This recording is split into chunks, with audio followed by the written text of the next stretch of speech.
है दोस्तों, नमस्कार। कैसे हैं आप लोग। आज हम लोग पढ़ने वाले हैं बिहार बोर्ड क्लास 10th का इंग्लिश चैप्टर नंबर 1, जिसका नाम है द पेज फॉर लिविंग। इसके राइटर है आर.सी. हचिंसन। आर.सी. हचिंसन का पूरा नाम हो गया रे कैरिटन हचिंसन। ठीक है, तो आइए इस चैप्टर को शुरू करते हैं। पहले इस चैप्टर का इंट्रोडक्शन दिया हुआ है, लिखा हुआ है RC. Hutchinson, a British novelist, exhibits an exceptional flair for touching the sensitive issue। इसका मतलब यह हुआ कि आर.सी. हचिंसन एक ब्रिटिश उपन्यासकार है। ठीक है, आगे लिखा हुआ है exhibits an exceptional flare for touching the sensitive issues. Sensitive मतलब होता है संवेदनशील और इशू मतलब होता है मुद्दा। इसका मतलब यह हुआ कि आर.सी. हचिंसन एक ब्रिटिश उपन्यासकार थे और वह समकालीन समाज के संवेदनशील मुद्दों को तमाम विसंगतियों के साथ विथ ऑल इट्स कॉन्ट्रडिक्शन, तमाम विसंगतियों के साथ दर्शाते थे। आगे लिखा हुआ है in the page for living R C. Hutchinson's capture the agony of modern man. Agony मतलब होता है पीड़ा और मॉडर्न मैन मतलब होता है आधुनिक मनुष्य। इस chapter the page for living में आर.सी. हचिंसन आधुनिक मनुष्य की पीड़ा के बारे में बतलाते हैं।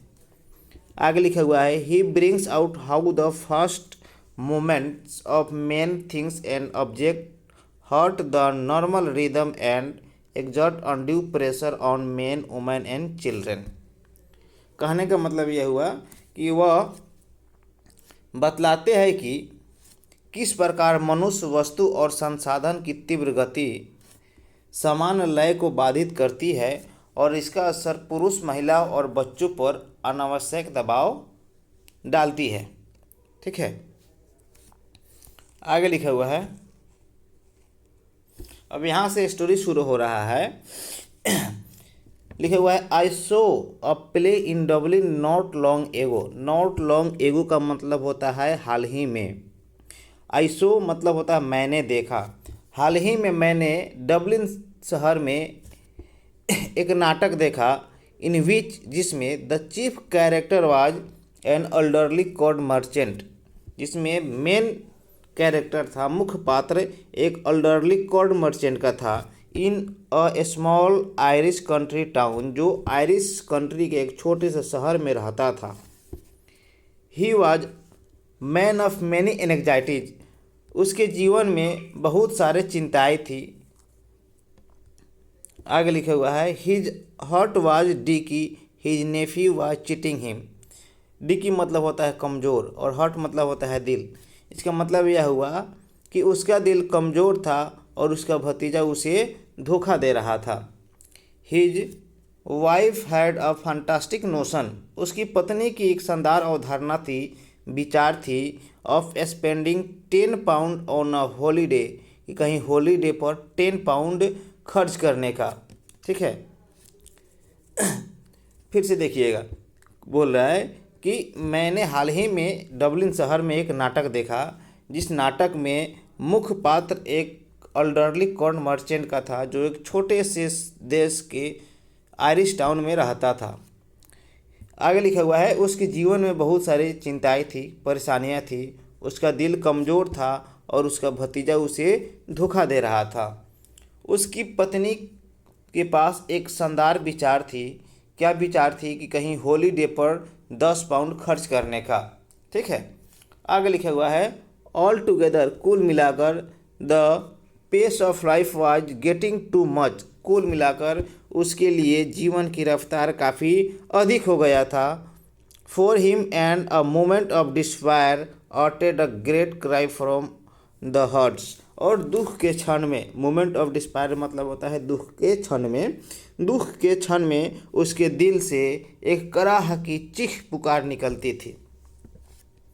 ठीक है, आगे देखिए, आगे लिखा हुआ है दे टेल मी, वे लोग कहते हैं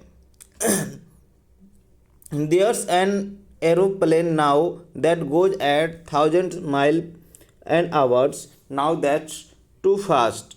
वे लोग कहते हैं कि अब हवाई जहाज़ आ गया है जो 1000 मील पर आवर की रफ्तार से चलता है। अब तो यह क्या है, काफ़ी तेज है। आगे लिखा हुआ है for me that was the most enchanting line in the play the man's complaint was so gloriously irrelevant to his own situation. Situation का मतलब होता है स्थिति। इसका मतलब यह हुआ, यह तो हद से ज़्यादा तेज है, मेरे लिए नाटक की सबसे मनमोहक पंक्ति यही थी। यहाँ पर राइटर बोल रहा है कि उस व्यक्ति के द्वारा कहा गया बात मेरे लिए इस नाटक का सबसे मनमोहक पंक्ति यह थी कि उस आदमी की शिकायत उसकी अपनी स्थिति से इतनी बेतुकी थी, और यह क्या हास्यपूर्ण होने के साथ साथ मुझे आयरिश के लोगों के सबसे अनूठे तरीके से सूक्ष्म सच्चाई को समझने के तरीके का एक नया सटीक उदाहरण भी दिया। यहाँ पर राइटर ये बात इसलिए बोल रहा है क्योंकि उस आदमी की जो सोच था, वो एल्डरली कॉर्न मर्चेंट का जो सोच था, उसके द्वारा हवाई जहाज़ का बात किए जाना उसकी स्थिति से काफ़ी अलग था। आगे लिखा हुआ है not I have any dislike of rapid movement my self. अब यहाँ पे राइटर खुद के बारे में बता रहे हैं कि not that I have any dislike, dislike मतलब होता है नापसंद, of rapid movement my self. बोला है मुझे खुद तेज़ रफ्तार से गाड़ी चलाना नापसंद नहीं है। I enjoy going in a car eight 90 miles an hour. मुझे 90 मील प्रति घंटे की रफ्तार से गाड़ी चलाना अच्छा लगता है। यहाँ पर राइटर खुद के बारे में बता रहे हैं कि ऐसा नहीं है कि मुझे तेज़ गाड़ी चलाना क्या है नापसंद है, मैं 90 माइल पर आवर के स्पीड से गाड़ी चलाना पसंद करता हूँ। So long as I am driving and so long as it is not my car. लेकिन कब, जब कार को ड्राइव मैं करूँ और कार मेरी नहीं हो। I adore the machine that hurl you about at battery sea. बोल रहा है कि बैटरी सी में आपको इधर उधर फेंकने वाली गाड़ियाँ मुझे बेहद पसंद है। राइटर को कौन सी गाड़ी पसंद है, तो बैटरी सी वाली गाड़ी पसंद है, इसको ध्यान रखिएगा। आगे लिखा हुआ है to dine in London and lunch in New York next day seem to me a most satisfactory experience. बोल रहा है कि लंदन में रात का खाना खाना और अगले दिन न्यूयॉर्क में दोपहर का भोजन करना मुझे बेहद संतोषजनक अनुभव लगता है, मतलब काफ़ी अच्छा लगता है। यहाँ पर राइटर यह बता रहा है कि लंदन में डाइन मतलब होता है डिनर, लंदन में डिनर करना और न्यूयॉर्क में लंच करना मुझे क्या है काफ़ी अच्छा लगता है। I admit it exclude all the real pleasures of travel, the sort of fun you get from a country bus in Somrest और स्पेन। बोल रहा है आई एडमिट, मैं मानता हूँ कि इससे यात्रा की असली सुख जैसे समरेस्ट या स्पेन को बसों में सफ़र करने का मज़ा आता है वैसे यहाँ पर नहीं मिल लेता है। बोल रहा है कि मैं मानता हूँ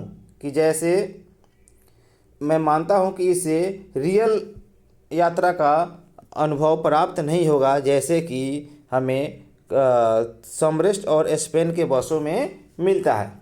आगे लिखा हुआ है but it give you a superficial sense of drama. बोला लेकिन इससे यात्रा का एक सतही रोमांच जरूर मिल सकता है। यात्रा का क्या मिल सकता है, एक सही रोमांच मिल सकता है।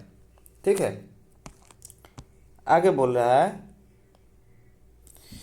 It was sort of excitement our ancestor had to do without ends might just as well accept it gratefully. इसके कहने का मतलब यह है कि यह एक प्रकार रोमांच था जिसके बिना हमारे पूर्वजों को, एंसेस्टर मतलब पूर्वज, जिसके बिना हमारे पूर्वजों को रहना पड़ा था। ठीक है, आगे लिखा हुआ है just as well accept it gratefully, और इसे हमें कृतज्ञतापूर्वक स्वीकार कर लेना चाहिए। यहाँ पर इसलिए बोला जा रहा है कि राइटर इसलिए बोल रहा है कि जो हम लोग को सुविधाएं उपलब्ध है आजकल, ठीक है, उसके बिना हमारे पूर्वज क्या थे, अज्ञान थे। इस सब सुविधाएं पहले हमारे पूर्वज को मतलब प्राप्त नहीं थे। इस बात को हमें ग्रेटफुली, कृतज्ञतापूर्वक स्वीकार कर लेनी चाहिए। Know where speed becomes something unfriendly to me is where the mental activity of our time tend as they naturally do to follow the pace of the machine.